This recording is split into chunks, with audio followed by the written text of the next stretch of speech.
Salut tout le monde et bienvenue encore une fois sur ma chaîne. Aujourd'hui, on va parler de la correspondance. On va commencer par la lettre personnelle qui s'adresse à des proches, la famille et les amis avec lesquels l'émetteur entretient souvent une correspondance. Ainsi est-il censé respecter les caractéristiques de la lettre, à citer le lieu, la date, la phrase d'appel ou d'ouverture, les paragraphes pour traiter les différents sujets, les messages et la phrase de prise de congé, la formule de clôture. Il y a la lettre littéraire qui garde les caractéristiques de la lettre personnelle à propos des sentiments et du lien familial ou amical. Toutefois, les informations véhiculées, ça veut dire passées, comportent des analyses et des points de vue en rapport avec le monde des lettres et des arts.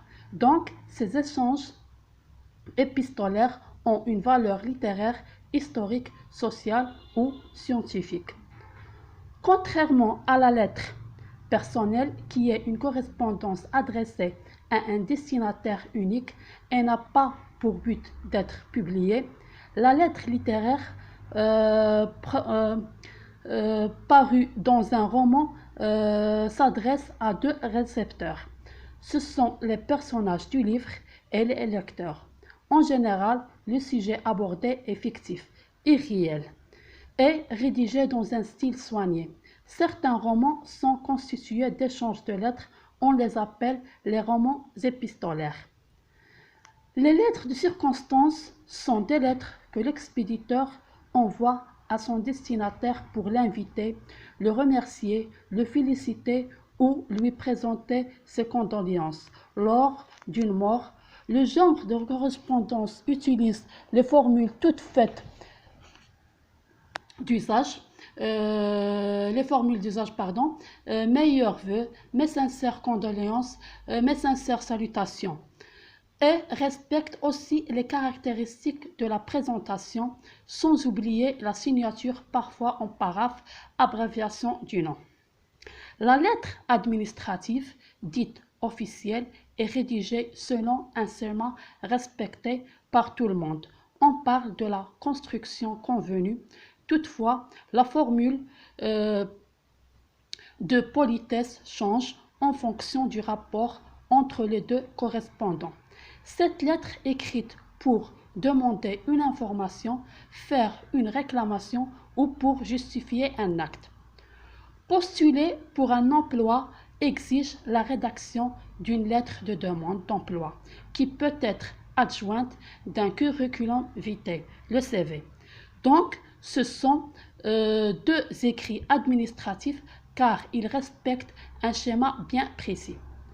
La lettre de demande d'emploi est manuscrite et suit le plan suivant. L'annonce de l'emploi, comment on a été informé. La motivation, pourquoi on est intéressé.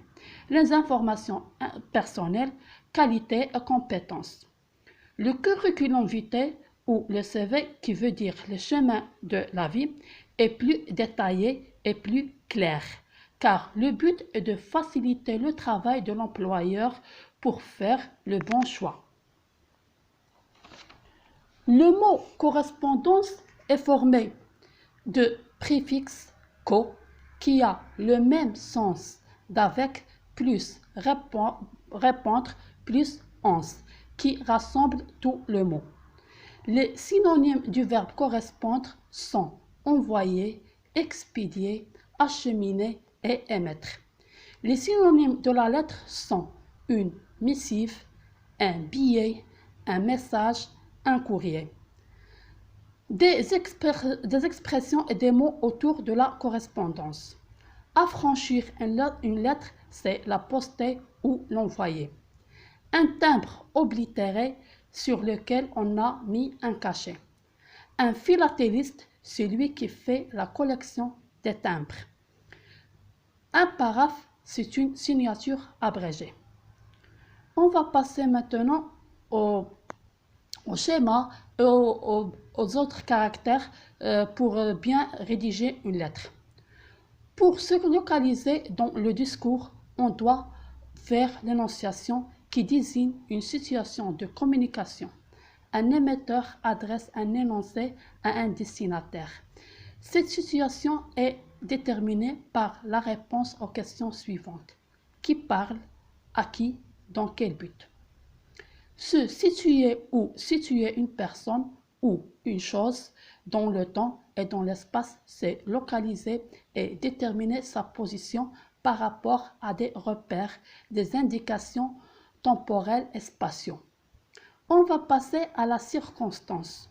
Quand on dit une circonstance, on parle de l'espace, du cadre et de la manière dans laquelle s'inscrit une action.